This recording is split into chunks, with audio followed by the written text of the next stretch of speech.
अमित शाह जी, राम मंदिर, धारा 370 और अब uniform civil code, one nation one law, यह ऐसा मुद्दा है अमित शाह जी, जब भी हम कोई हमारे नेटवर्क पे इस पर बात करते हैं, हर बार मिनटों के अंदर यह सब्जेक्ट ट्रेंड करता है, यानी कि बहुत मास सपोर्ट है। आप इधर ही हमारे ऑडियंस को पूछ ले, यूनिफॉर्म सिविल कोड के लिए टाइडल वेव ऑफ सपोर्ट है।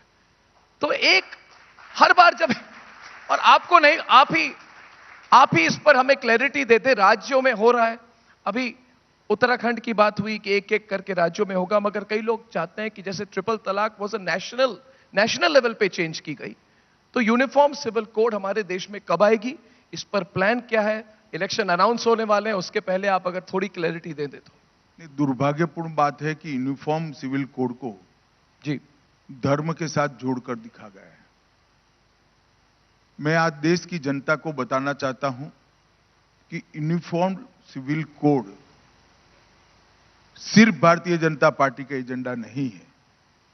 भारतीय जनता पार्टी का एजेंडा तो है ही, जब से हमारी पार्टी की स्थापना हुई 1950 से, तब से हम कहते हैं कि हम पावर में आएंगे तो यूनिफॉर्म सिविल कोड इस देश के अंदर लाएंगे। परंतु संविधान सभा ने भी आर्टिकल 44 में 44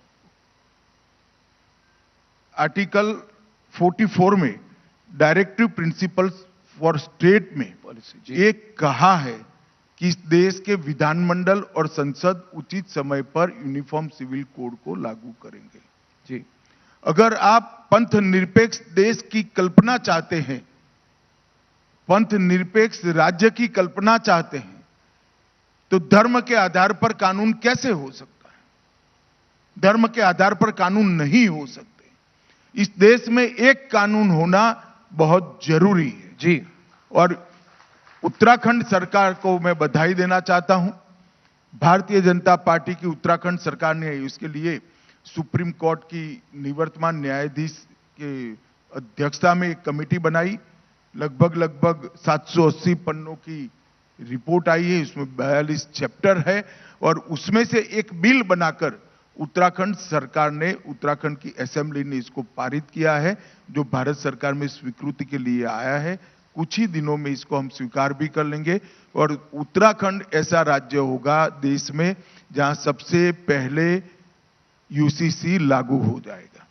आपने जो सवाल किया कि देश भर में कब लागू होगा, राष्ट्रीय स्तर पर, जी, देखिए ये बहुत बड़ा सोशल रिफॉर्म है। यूनिफॉर्म सिविल कोड बहुत बड़ा सोशल रिफॉर्म है। हम डेमोक्रेटिक कंट्री है, लोकतांत्रिक देश है। इस देश में हर चीज पर बहस होनी चाहिए। ये जो यूसीसी का बिल उत्तराखंड सरकार ने कानून पारित किया है, जी, उस कानून की सोशल स्क्रूटिनी होनी चाहिए, इस कानून की लीगल स्क्रूटिनी होनी चाहिए, और इस पर व्यापक बहस भी देश भर में होनी चाहिए। सभी दलों में भी होनी चाहिए, सभी धर्मों के मुखियाओं के बीच में भी होनी चाहिए। उसके बाद इसकी सोशियो लीगल स्क्रूटिनी के बाद कुछ टीथिंग प्रॉब्लम अगर आएंगे तो इसको दूर कर देश के सभी विधानमंडल इसको लागू करेंगे, ऐसा मेरा विश्वास है। परंतु मैं निश्चित रूप से देश की जनता को यह कहना चाहता हूं कि भारतीय जनता पार्टी मानती है कि कश्मीर से कन्याकुमारी और कामाख्या से द्वारिका तक इतने बड़े देश के हर चप्पे चप्पे पर यूनिफॉर्म सिविल कोड होना चाहिए, और ये देश एक कानून से चले। तीसरे टर्म में हो जाएगा, तीसरे टर्म में हो जाएगा एक टारगेट। देखिए जी, मुझे ना टीआरपी बनानी है, ना मैं जोशी हूं, तो ये तो जनता को ही तय करने दीजिए आप। मैंने रोड मैप मेरी पार्टी का जो है वो बताया है। क्या आपको लगता है, एक फॉलो अप सवाल, कि India can not be truly secular without uniform civil code? अगर हम सेक्युलर देश हैं, असली सेक्युलरिज्म तो तभी होगी when all the people of the country are governed by one law. क्या आप मानेंगे कि हम सेक्युलर तभी बन सकते हैं पूरी तरह से जब एक कानून बने सबके लिए? कानून के आधार पर कोई देश पंथ निरपेक्ष नहीं बन सकता। देश की जनता ही पंथ निरपेक्ष। हम सालों से पंथ निरपेक्ष रहे हैं। हमारे यहां धर्म हमेशा राज्य का विषय नहीं रहा है, धर्म व्यक्ति का विषय रहा है, और धर्म व्यक्ति को बड़ा बनाने की दिशा जी। में ले जाता है। ये कभी राज्य का विषय हजारों साल से भारत में नहीं रहा है।